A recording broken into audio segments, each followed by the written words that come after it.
Good day, students. Today we are going to focus on the topic: how do we determine whether a quadratic equation has real roots or imaginary roots. For example, quadratic equation ax squared plus bx plus c equal to 0. So this one is a general equation of quadratic equation. Now, for real roots,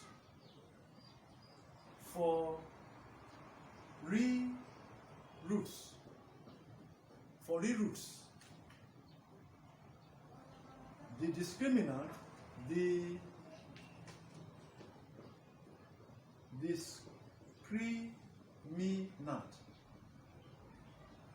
discriminant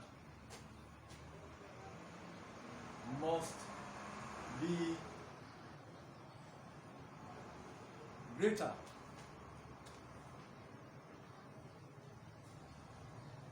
than 4ac. That is, b squared must be greater than 4ac. No, we know that our a, where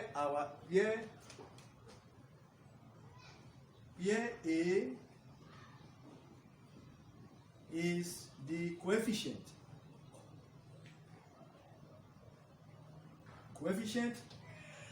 of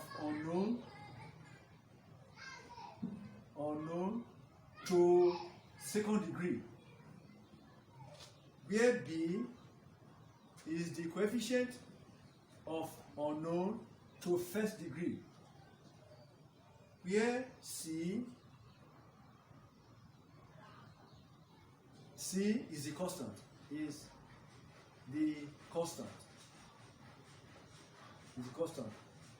or the term that is independent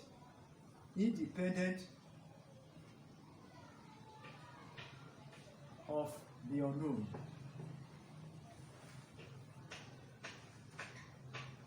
Okay, so but generally ax squared plus bx plus c equal to 0. Okay, now let us consider this equation, this quadratic equation, like 2x squared minus 3x plus 1 is equal to 0. Now, here our a is 2. Our b is equal to minus 3. Then our c is equal to 1. Therefore, b squared, that is minus 3 all squared. Then 4ac, that is 4 times a, our a is 2, then times c, our c is 1. So this one becomes minus 3 all squared. This one becomes minus 3 times minus 3. So this one 4 times 2, 8 times 1, 8. So minus times minus is plus. Therefore, we have 9.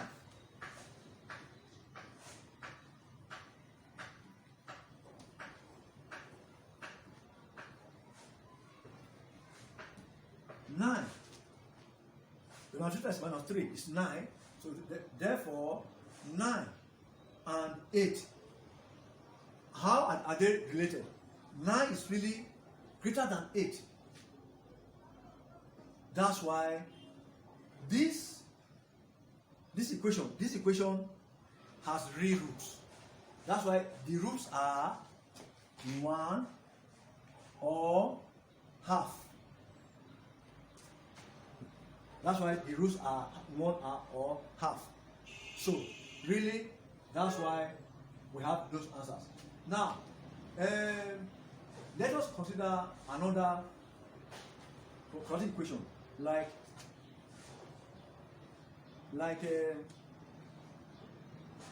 3x squared minus 4x then plus 1 equal to 0. Now here, our A is 3, our B is minus 4, then our C is equal to 1.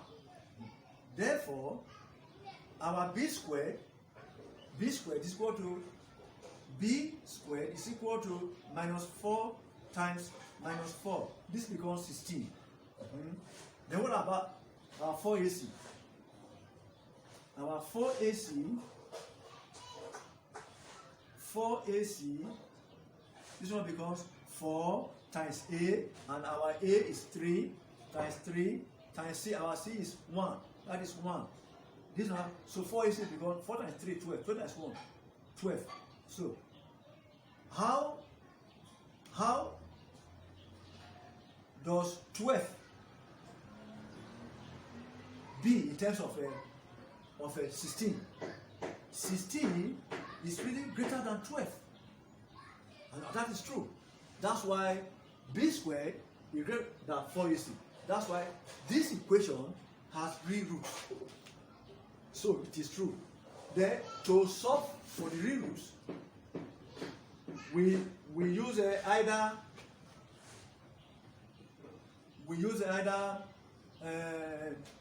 the completed square formula or the quadratic equation formula.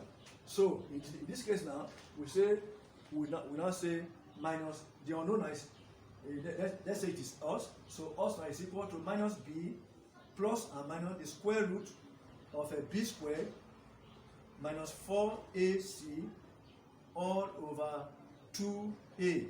So this now becomes that our b, we say that our b is minus 4 because our a is 3, our b is equal to minus 4, and our c is equal to 1. So minus b, this one is now minus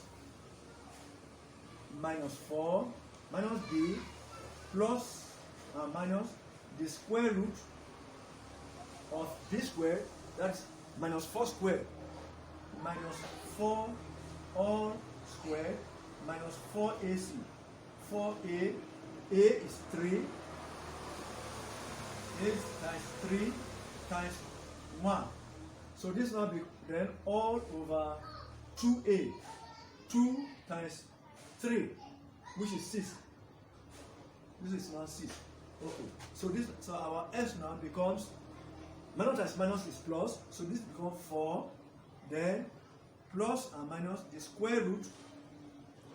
Square root of minus 4 squared is 16. This is 16. Then minus 4 times 3, 12. So this is now minus 12. Because 4 times 3, 12, 12 that's 12. So this now then all over 6. So this now becomes 4 plus and minus 16 minus 12 is 4. The square root of 4 all over 6. This now becomes 4 plus and minus square root of 4 is 2. This is now 2. Then all over 6. This now becomes 4 plus 2. 4 plus 2 all over 6, or 4 minus 2.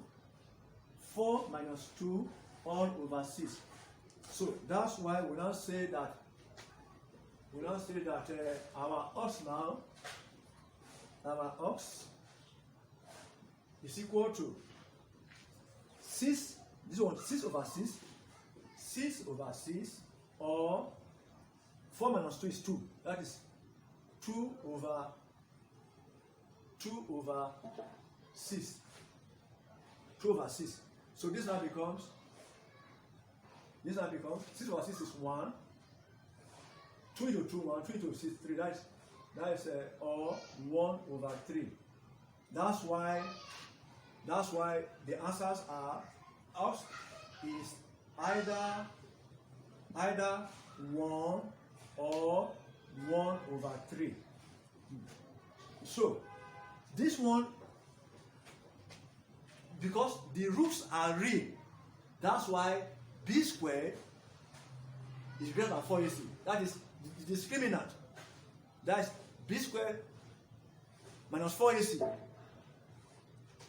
So in this case, we can also say that b squared, from here now, b squared minus 4ac is greater than 0. So b squared minus 4ac is greater than 0. So the discriminant will mean b squared, then 4ac. That's what we mean by the discriminant. The discriminant are b squared and 4ac. Okay. So let us consider. So that's why this equation has 3 roots, 1 and 1 over 3. So let us consider another equation now. For instance, if we say